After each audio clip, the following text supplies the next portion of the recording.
அனைவருக்கும் வணக்கம். இதுக்கு அடுத்து வரக்கூடிய வீடியோ ஜோதிடம் சம்பந்தப்பட்டது. அது ஏஐ டெக்னாலஜி மூலம் தயாரிக்கப்பட்டது. இனி வரக்கூடிய வீடியோ இதே மாதிரி டெக்னாலஜியில் போடப்படும். மிகவும் தெளிவாக வாய்ஸ் அருமையாக உங்களுக்கு கிடைக்கும். நன்றி, வணக்கம். வீடியோவை பாருங்கள். அன்பார்ந்த ஜோதிட நண்பர்களுக்கு வணக்கம். இப்போ பிருகு முனிவர் சொன்ன எளிமையான பரிகாரங்கள் சொல்கிறேன். அது உங்கள் வாழ்வில் அற்புதமான நல்ல மாற்றங்களை தரும். இதை நீங்கள் நம்பிக்கையுடன் செய்து பார்த்தால் அதனுடைய பலனை நீங்கள் முழுமையாக அனுபவிக்கலாம். இப்போது அதை பற்றி சொல்கிறேன், கவனமாக கேளுங்கள். ஹோரையை அனுசரித்து சில பரிகாரங்களை செய்து கொள்ளலாம். அந்த வகையான பரிகார முறையை காண்போம். இப்போது சூரியன் சுக்கிரன் சேர்க்கை ஒரு ஜாதகத்தில் இருந்தால், ஒரு கட்டத்தில் இருந்தால் ஜாதகத்தில் சூரியன் என்ற நட்சத்திர பாதத்திலேயே சுக்கிரன் நின்றிருந்தால் அதை சூரியன் சுக்கிரன் சேர்க்கையாக எடுத்துக்கொள்ளலாம். அதாவது சூரியன் இந்த பாகையிலிருந்து கணக்கில் 3 பாகை 20 கலைக்குள் சுக்கிரன் இருக்க வேண்டும்.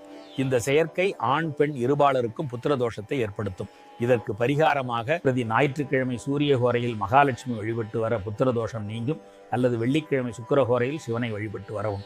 அடுத்து பரிகாரங்களை நாளை சொல்கிறேன். இந்த நாடி சோதனை பற்றி தெரிய வேண்டுமென்றால் நெல்லை பாவா அவர்களுடைய ஃபோன் நம்பரை தொடர்பு கொண்டு கேட்டுக்கொள்ளுங்கள்.